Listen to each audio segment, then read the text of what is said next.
Yeah. Ready? Welcome everyone to the Desert Healthcare District Legislative Policy Committee. We're gonna go ahead and call this meeting to order at 3:02. And then we go ahead and have I'll entertain a motion to approve the agenda. So move. Second. All those in favor? Aye. Not in opposition, agenda has been approved. Next item is C, meeting minutes. Any questions or comments on those? Move approval. Second. All those in favor, say aye. Aye. Aye. Thank you. Next item is D, public comments. At this time, comments from the audience may be made on items not listed on the agenda that are of public interest and within the subject matter jurisdiction of the district. The committee has a policy of limiting speakers to no more than 3 minutes. The committee cannot take action on items not listed in the agenda. Public input may be offered on an agenda item when it comes up for discussion under action. Any public comment? No public comment. Okay, thank you. Next is E, new business, E1, 2026 California Ballot Initiative Landscape Memo. Is Tish Willis? Yeah. Hi, everyone. No. Hi. Oh, sorry. It's everyone's kind of going in and out. Can you guys hear me? Yeah. Yes. Okay, then it must be just on my end. I am happy to go over the ballot initiative here. I know that was included in the packet, and what we did is provide an overview of every single initiative that is either has qualified, and you can expect to see it on the ballot, is in process of qualifying, getting nearly qualified, or has just been introduced for what is called title and summary, where anyone can submit it to the Attorney General and the Secretary of State to create a what's called a title and summary that's issued, and then it clears the path for signature gathering and whatnot. There are, as you can see, a ton of measures that are still being vetted for the general election. Some of which have qualified. Mostly those are bills that were approved by the legislature for the ballot. And others are close to qualifying. And there's, of all the ones that are on there, a majority of them are not going to make it to the ballot, but I wanted to flag 5 or so for you guys. The first is number 1983. That is eligible and has almost qualified. It is sponsored by the Howard Jarvis Taxpayers Association, but it would make it harder for local voters to pass special taxes and could retroactively overturn existing voter-approved taxes. I think even though it looks like it's nearly qualified, I would be surprised if it actually does qualify and end up on the ballot. But I just want to flag these for you guys, and then I'm happy if you guys would like, I can send a lot more information. I know that there's several in the packet, but if there's anything that you guys would like to have outside of what's, I could actually provide a more thorough overview if it rises to that level. The next one is number 2001. It's a billionaire's tax. This would allocate 90% of proceeds to healthcare. If it qualifies and passes, it could mean significant new state health funding flowing to different healthcare entities and to help with the overall healthcare delivery system. I believe that is sponsored by SCIU. And I think, from what I understand, is the governor's office is still negotiating with SCIU and hoping that they won't continue pursuit of this tax. Numbers 1985, 1986 are healthcare executive pay caps and clinic spending requirements. Both directly regulate hospitals and health clinics. The 90% spending mandate for FQHCs in particular is something that you guys would want to look at. Again, I will happily send over more information, but I've got 2 others that I wanted to flag as well. Number 1998, This is backed by the Hospital Association, targets healthcare unions, and this has to do with healthcare union political spending.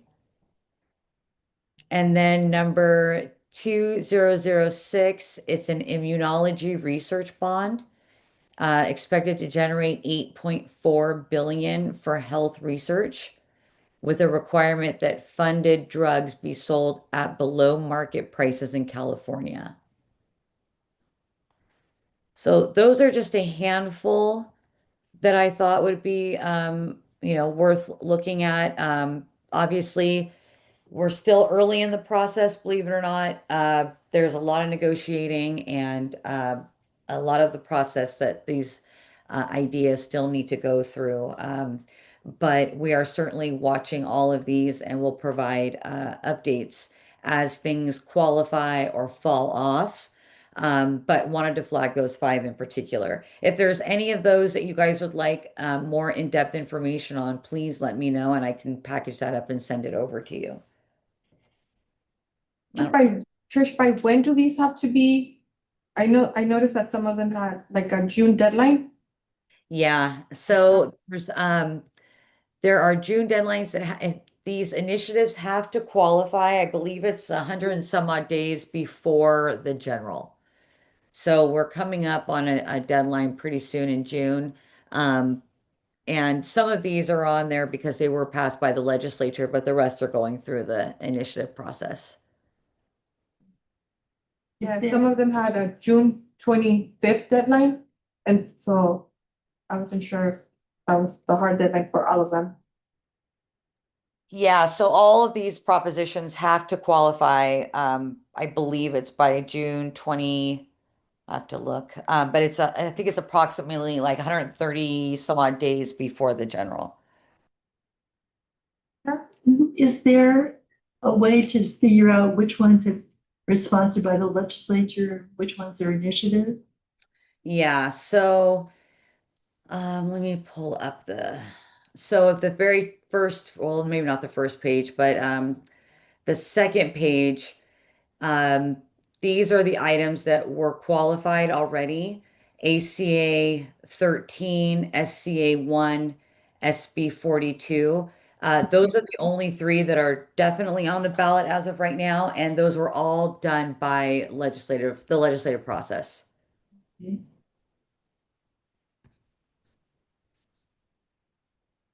Rich, why do you think the Howard Jarvis one's not gonna qualify?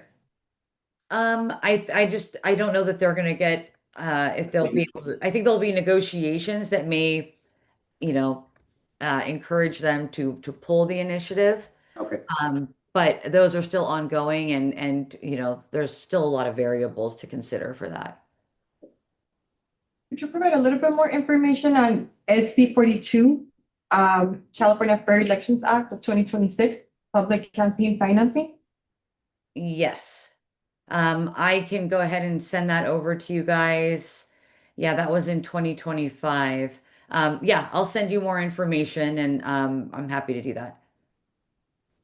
Thank you. Of course. Any other questions or comments on this section? no, it's a good recap. Mhm.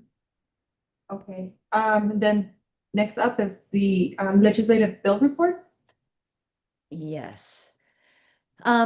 So I have flagged for us varied bills that I think either we've already taken positions on. I think there's two that we've taken support positions on. There's some that are recommended support. There are some on the bill list that are no longer moving, but that I feel is important for us to continue to watch and monitor, just because sometimes there are last minute amendments or something that wasn't moving somehow gets resurrected and starts moving again. But if it's okay with you guys, I thought I would just start at the top and go through each bill. And then I think, time is of the essence. Just for context, right now, tomorrow, the governor's May revise is going to come out. His press conference is going to be at 10:30. So he'll have an opportunity to present his May revision to the budget.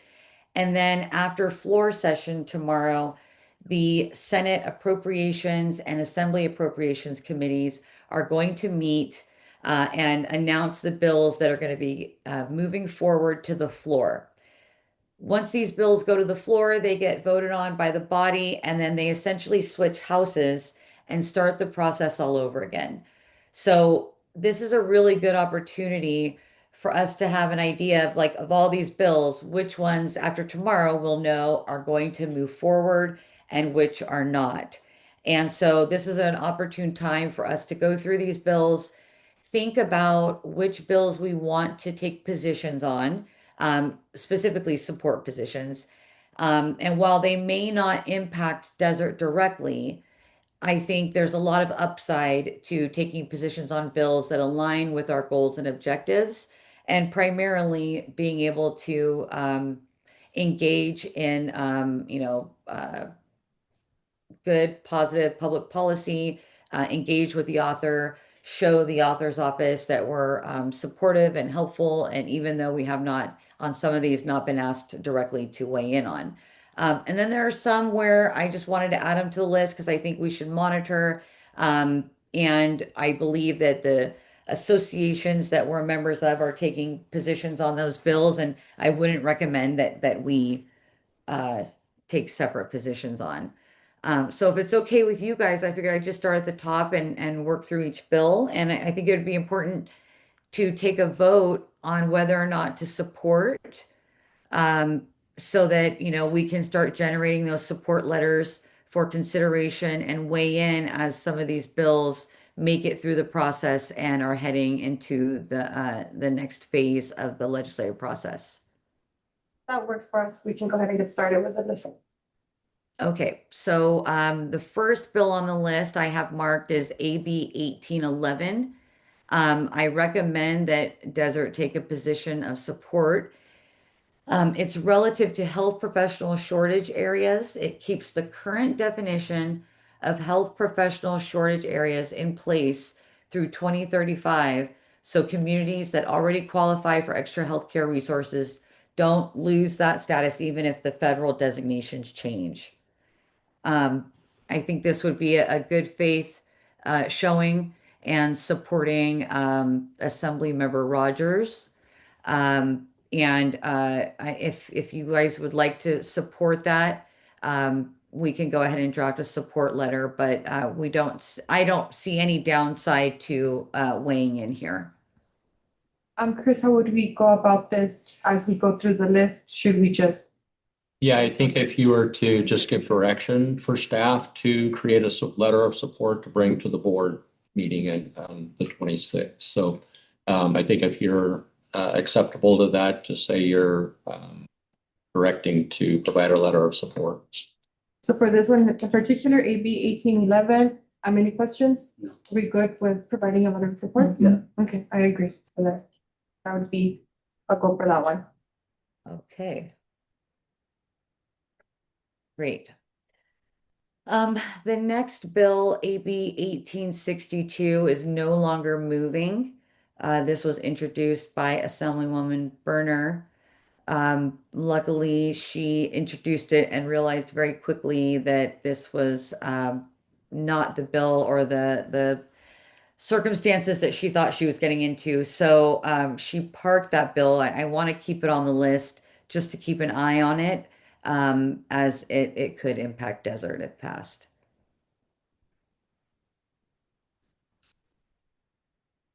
Sorry. Can I ask a question? Yes. Would this pertain to our LPA with tenant? I mean, that we would be able then to use our taxpayers' dollars any more we want? Well, if I Nothing understand it restricted? correctly, it would, but what I guess would have to happen is if it could be retroactive, but it is related to that. If the say tenant could direct the use of our property taxes or limit the use of our property taxes. They're doing already. Right, but that's what this is. That would change it? That's what this is specifically about. But if it went forward, it'd have to be determined if it could be retroactive or not, and And we don't know that. we don't know that. And so I think that's the concern that the author had, was that this was really going into some shark-filled waters. Yeah, I think that the author very quickly realized that this would be problematic, especially for healthcare districts in her district. So I think it was introduced on a Friday and it was determined not to be moving forward by Monday. Okay, AB 1923. This is a recommend of support. This is the Distress Hospital Loan Program. It opens up state emergency loans to any financially struggling hospital, and adds guardrails to prevent abuse and puts 300 million into the program through 2034. Do you know if hospitals that have received this loan would qualify for it again? Yes, yes. It's my understanding, yes. Palo Verde Hospital received funds from this program, and so did hospitals in the Imperial County. I would like to see us support this, but open for Agreed. questions. Mhm. Consider. The definition of distress hospital change? I'm sorry, I missed that last question. Does the definition of distressed hospital thing change, or the criteria? It just opens it up a little bit more to hospitals, not just certain types.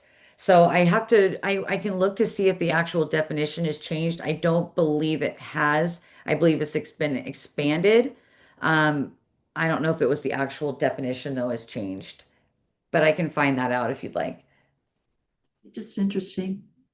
On the summary, it talks about one of this, but the differences is that this one would broaden the financial distress methodology to include additional metrics. And then it would require projections to account for federal and state policy changes, reimbursement coverage. So I wouldn't necessarily think that the definition changes, but there's, Mhm. you know, changes to the metrics. But yeah, if you can get us that answer. Yeah. But Yeah, but I would be in favor of supporting it. And this is a bill that we already have provided a letter of support for, Oh, good. Have we? Okay. I think. We have AB 2324 and AB 2311. Right. But if maybe I missed that, Chris, my apologies. So I can take a look to confirm that. And we'll double check as well, Tish. But Okay. if not, We will, we'll right? create a letter Okay. of support. So I'll go ahead and add this to the list. I'll get the questions answered specifically about the definitions, and then I'll draft a letter so that if you are wanting to support it, you have the letter. I would like, if possible, to include the Palo Verde and also Imperial County hospitals and how they would affect like our district within the letter. Possible. All right, yes. Okay. I'm just taking notes, sorry. Okay, the next bill is SB 1422. Also, this is by Senator Durazo. This has to do with Medi-Cal and immigration status, would restore full Medi-Cal coverage to undocumented immigrants over 19 who currently only qualify for emergency and pregnancy care unless they pay a monthly $30 premium. So this is currently on suspense, along with all the other bills and appropriations. I believe this is expected, this is going to be a tough one for Senator Cervantes, but I just can't imagine that she would hold this bill. So I anticipate it moving forward despite a hefty price tag. So what I would recommend is we generate a support letter in the event that it does move. And that, we understand that there's a possibility because of the price tag that it may not, but I think we should be prepared for it moving. Agree with that. I'm okay with that. And so the difference would be that instead of it being completely free, that there'd be a monthly premium. Well, right now it's limited. They, because they rolled back coverage. So right now it'd be limited unless this bill goes into effect, then it would restore that coverage. And it would now add a $30 premium. We should be good. Reporting it. It probably won't pass the governor, but yeah. Yeah, since preventative care is much better than emergency care. It's probably come out in the wash. Alrighty. So then the next bill, Okay, and then the next bill is AB 259. That bill is not moving, but we just keep monitoring that. The bill after that is AB 2324. This is the Vocational Education Youth Caregivers Bill that is authored by Assemblymember Gonzalez, and he personally asked us to support this bill when we were meeting with him, and we have a support letter on file and has been sent to his office and to the committee's jurisdiction on there. So no vote needed on that one. AB 2027 is along with another bill at the very bottom, SB 947. I'll just kind of lump those two together. Those bills have to do with employment. AB 2027 is the Worker Data and AI bill. It prohibits employers from using an employee's personal data to train AI systems that could replace the worker's job and allows workers to sue if this rule is violated. I do not recommend that we individually weigh in on these bills, but I think it is important to monitor them. They are opposed by several organizations, including the Association of Healthcare Districts and I believe the Special Districts Association. And so they are working in conjunction with other associations in opposition of the bill. And then I'll include the one last on the list, SB 947, is the Employment Automated Decision Systems Bill, restricting how employers can use AI or automated systems to discipline or fire workers. It gives the employees the right to see the data used against them and requires written notice when an AI system was the primary basis for a major employment decision. So again, I just flagging these in the event that they continue to move forward. I do not recommend that we weigh in directly, but instead allow the trade associations that we are members of to continue working and opposing those bills. do you have any questions on these two bills? Nope. And these were also two bills that CSDA was opposing as well. You heard her say that. Oh, she did. I'm sorry. No, that's okay. Yeah. Okay, AB 2082 is a recommended support. This is also by Assemblymember Gonzalez, Rural Farm Worker Women's Health Act. It requires the state health department to create a program providing free menstrual products in rural farming communities, partnering with local nonprofits starting in 2028 if funded. This bill is currently on the suspense file in Assembly Appropriations. We'll have to watch tomorrow to see if the bill moves forward. If it does, I think this would be good to support, and I'm happy to get a letter drafted to do that. You know, what's the price tag for this or any potential opposition? I don't- It's great, but I know that sometimes. Yeah, I don't believe that there's any opposition right now. I have to look to see what the Department of Finance has tagged that. I can't imagine that it's too costly. But I can find that out for you if you'd like. We've been asked also by like a local organization to support this bill. Carol, any questions? We go to, support it if it moves past committee tomorrow. Yep. Okay, Perfect. thank you. Okay, we've got, moving on to AB 2131 is the Hospital Seismic Standards Bill. That bill has failed passage and will not be moving, but I've got it flagged here so that we continue to watch it just in case. AB 2161 by Assemblywoman Bonta. That is a support recommendation. It's relative to Medi-Cal redeterminations and work requirements. It updates Medi-Cal rules to match a new federal law. Eligible adults must now re-verify their eligibility every 6 months instead of annually. And starting in 2027, most working age adults must show that they're working, volunteering, or in school to keep benefits. That bill is also, let's see, that is in Assembly Appropriations on the suspense file. More than likely, it is going to move forward.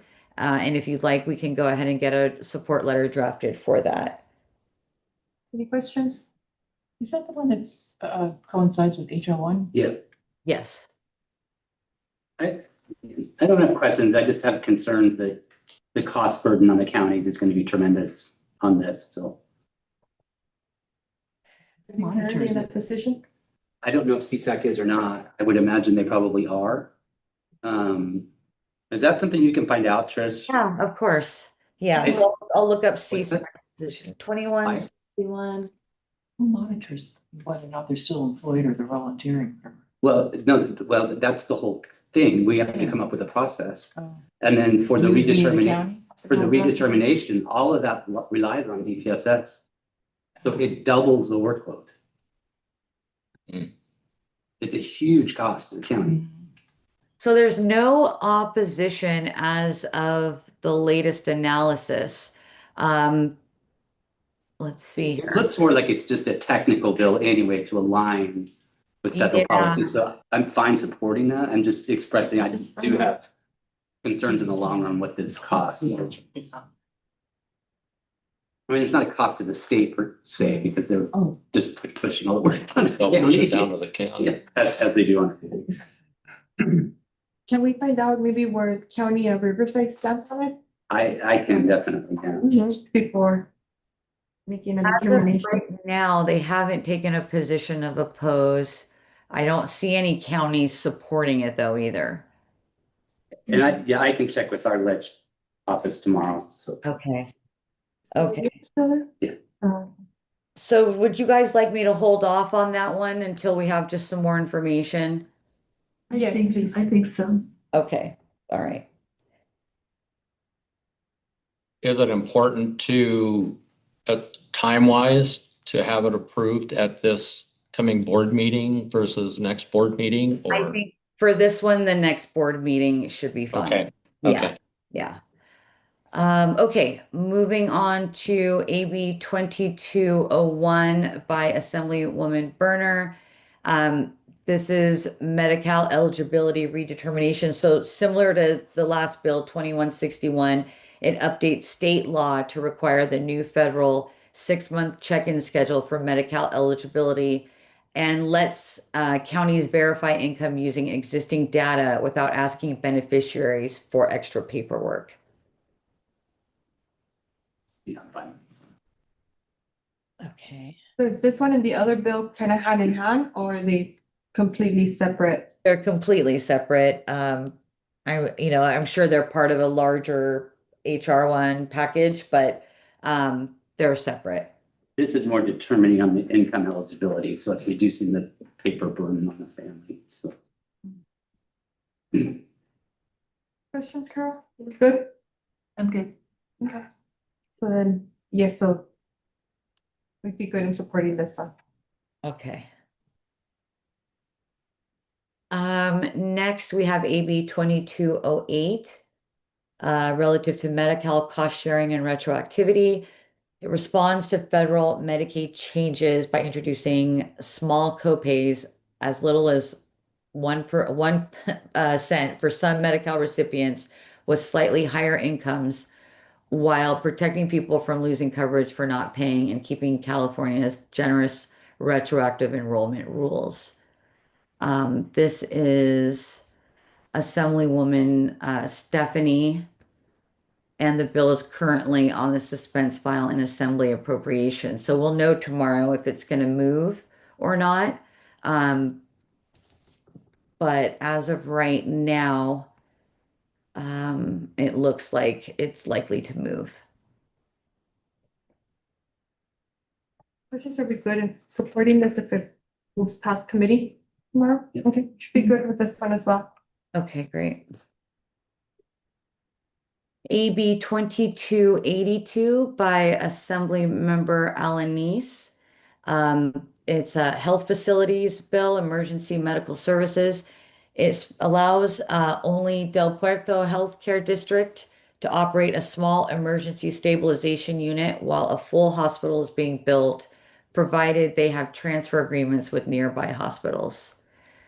This was modeled after the Paradise Emergency Stabilization Unit. And as of right now, it's in Assembly Appropriations. Let me see, 2282. I want to see who they have in support, but I think this is very, very specific and very narrow. But I do think supporting that goes hand in hand with the efforts that we've made in getting freestanding emergency rooms up and running in at least a study. This has support from the American Nurses Association, special districts, and obviously Del Puerto and Stanislaus Latino Chamber of Commerce. And in opposition? In support, there's no opposition to the bill.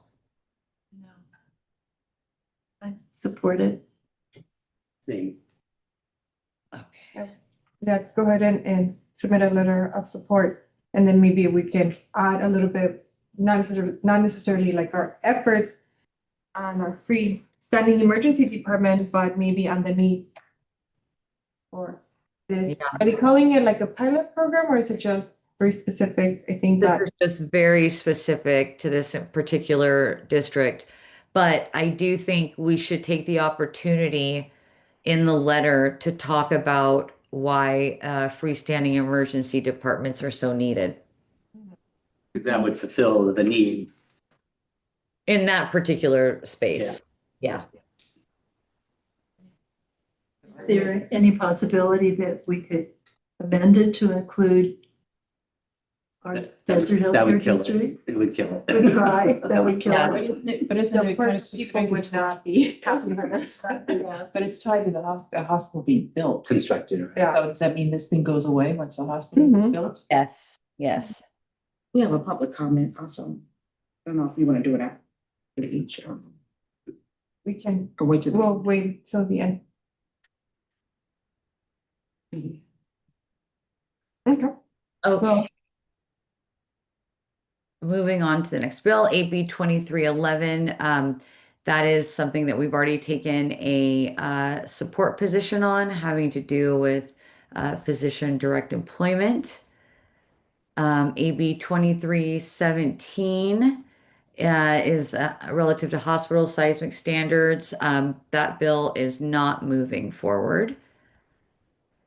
Then I have three bills here that I feel like we need to maybe do a longer review, and I'm happy to send over additional information, fact sheets and whatnot. But for AB 2327, relative to Medi-Cal subcontractor rates, AB 2352 regarding Medi-Cal providers and nonprofits, and SB 534 dependent children family information. I just wanted to, I think that, at least AB 2327 and 2352, I think we should, just really take a look at those.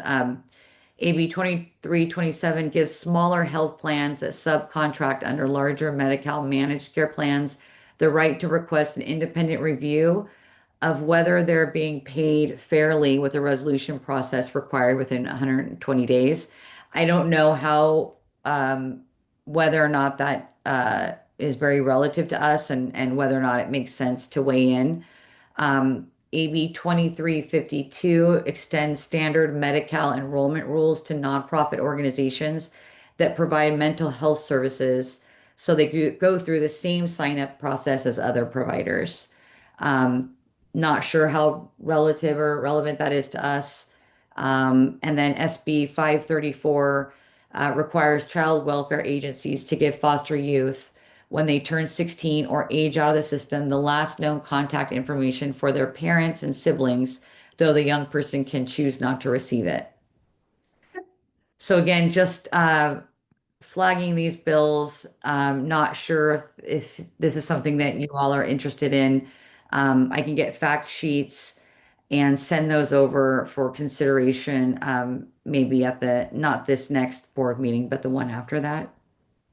That would work with me. Any Sure. questions or? Okay, then that's what we'll do. Okay. And then last, AB 2368, the Indigent Healthcare Information and Planning. It requires the state to build a public website listing health safety net services across California, and requires each county to submit a plan for caring for uninsured low-income residents who don't qualify for Medi-Cal.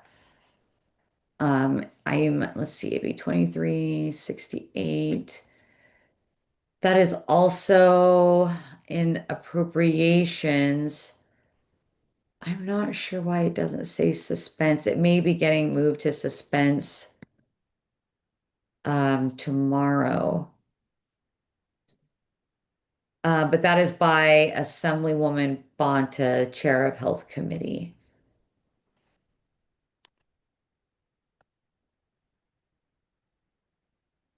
I'm happy to provide a support letter for that if this is something that you guys would like to consider weighing in on. Any thoughts on that one? Yeah. Okay. Yes, we would like to support that as well. Okay. Great.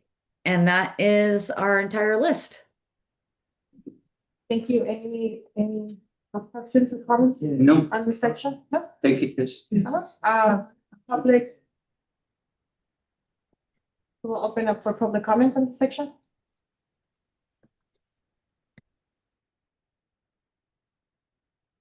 Go ahead, Linda, you have the floor. Are you still there, Linda? We saw your hand was raised. It's fine.